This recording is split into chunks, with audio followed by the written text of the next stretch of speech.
Palantir is going to space. Now, we've known this for a long time due to Palantir's Meta Constellation product that I did a video about about 2 months ago, and I'll leave that in the description.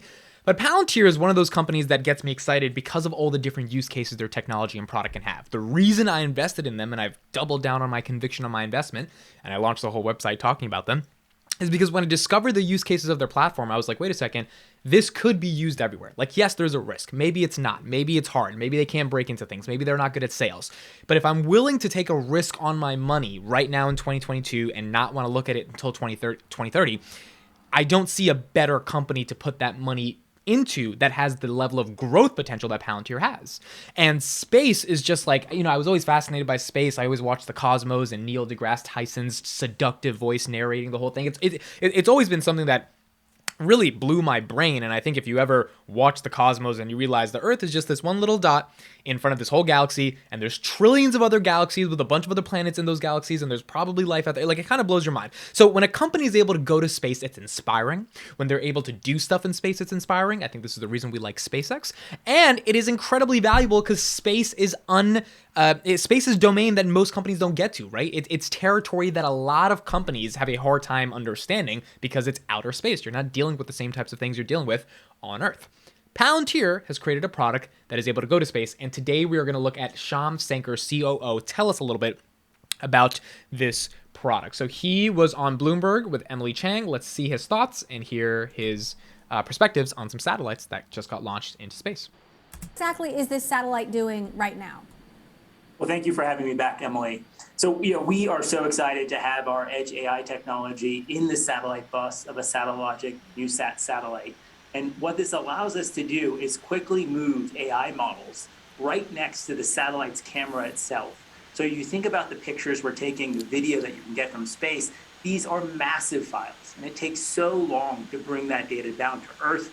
And it really introduces tremendous latency in terms of how long it takes you to leverage insights that are happening in the real world, given that downlink delay. Now, Edge AI, real quick for us to be able to understand, is the ability for you to interpret things that are happening in real time. It's based on IoT, Internet of Things devices. So Palantir specializes in Edge AI because they're like, okay, what if we connect our software to sensors on things that are moving in real time, and we're able to get data from those things and give insights on those things immediately. So if you think about something like an electric car, you need to be able to know things that the electric car is doing, or an autonomous vehicle, immediately, because it could be the difference between life or death. If that autonomous vehicle is not sending data back to the software in an immediate way, it could do a wrong turn and bad things could happen.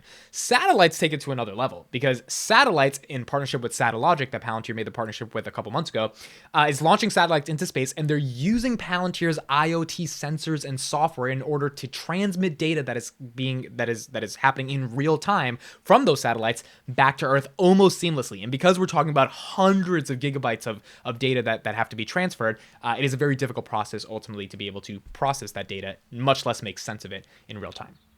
Moving the AI inferencing to space, you can do that in seconds, and you can get the information down to Earth in less than a minute, and that is a fundamental game changer. So can you share some examples of what will improve because you have this capability? When we move, so commercial space has exploded over the last decade now. We are drowning in collection. But if you think about it from, say, for example, a military commander's perspective, they're not interested in saying, when can I get the next picture over this region, perhaps a region in the Ukraine or Russia. They want to know how many tanks are there, how many transport erector launchers are there. They have mission questions, and how often can I revisit that? I need that information every hour. And with this capability, you can now reduce all of that latency to provide real-time insights that provide real deterrence, as we've seen in the conflict in Ukraine, and real insight into what's happening in the world. So the conflict of Ukraine obviously is one huge version of where this could be working, but there's a ton of other examples. I mean, just climate change companies that need to know what's going on a day-to-day movement from outer space as they're monitoring different areas. NGOs that are trying to make sense of natural disasters. I mean, we have technology to be able to predict when a hurricane is happening and when it's starting to form, but in the day-to-day, when it's or minute to minute when it's actually happening, and how to make real-time decisions as a result of that. That's stuff that we can still innovate on. So, I mean, this is technology that is like different level types of technology. I mean, this is stuff that not most technology companies are able to comprehend, much less execute at the level that Palantir is able to do them in partnership with other companies that create the actual hardware like satellites. So, I mean, it's just massive, massive use case potentials. Now, what does that mean from a business perspective? We don't know, right? We don't know how big the TAM is for companies that want data based upon real-time information in space. I mean, that is something that you have to take a bet on that is likely going to increase over time as data becomes more and more powerful, and as companies see use cases with satellites going into space being able to feed their operations a lot more, which means they need insights and data on how to make sense of those operations, and that's where Palantir can play a role. But the fact that they're even able to do this right now, 2 years after going public, it's pretty amazing. Now, the war on Ukraine has sparked backlash against Russia's continued dominance in space, and you've got a lot of companies looking for partners as a result. Has Palantir seen any new business because of that? We have really mobilized our entire company against the invasion in Ukraine and the consequences of that. I think in many ways we believe this situation was foreseeable. And at the time of our listing, we talked quite publicly about how we would not work with the Russian government and actually with Russian companies, given the overall context there. But now our software is being used to power refugee operations from Romania, Poland, Lithuania, across all of Europe. I've talked before about how supply chain is really a software problem. And our software here is helping, just like we do with the World Food Program, it's helping match all of the goods that are coming in, the beds that are available, everything that's coming from the hands of the donors to the hands of the refugees and those who need it, and doing that as efficiently and effectively as possible, given the incredible scale, millions and millions of refugees that need help in this moment. Similarly, we are helping commercial companies with their supply chains. There are a lot of automotive parts that are made in Ukraine. We've helped BMW ensure the continuity of their Munich facilities and production plans by dynamically changing their production plans to respond to the changing supply chain shocks that are occurring. And of course, most obviously, we have been deeply involved in helping with the military response, not just in the US, but across European nations who are on a fundamentally different footing from a defense and security posture since the invasion. So that right there is big. I mean, we'll go back into that in a second, but that's the crux of this interview. Like, I know this is about them going into space, but the reason they're going into space is because they have the ability and the technology to be able to make sense of what's going on in space. As a result of what's going on with Ukraine and Russia, we saw that they were able to work on satellites and give real-time data to companies and governments that needed the information.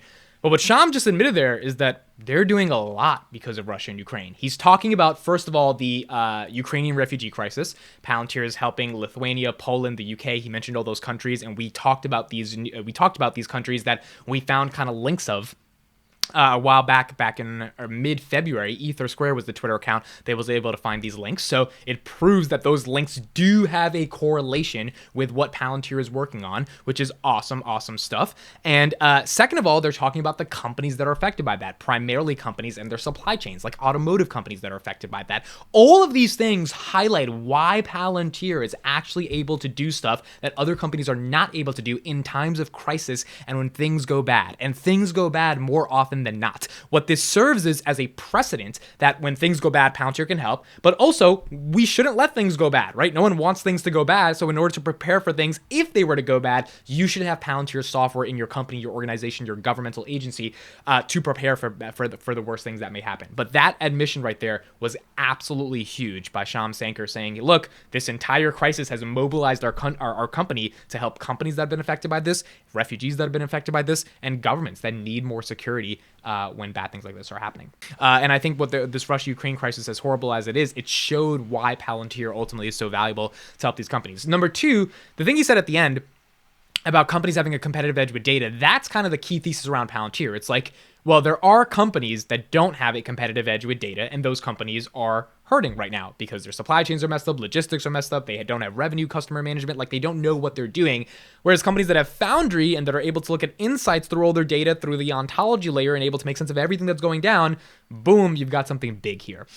So ultimately, I think there is a really, really important precedent that Palantir is setting right now with their data being integrated into companies and companies going through hard times and using Palantir software to be able to make those times less harder.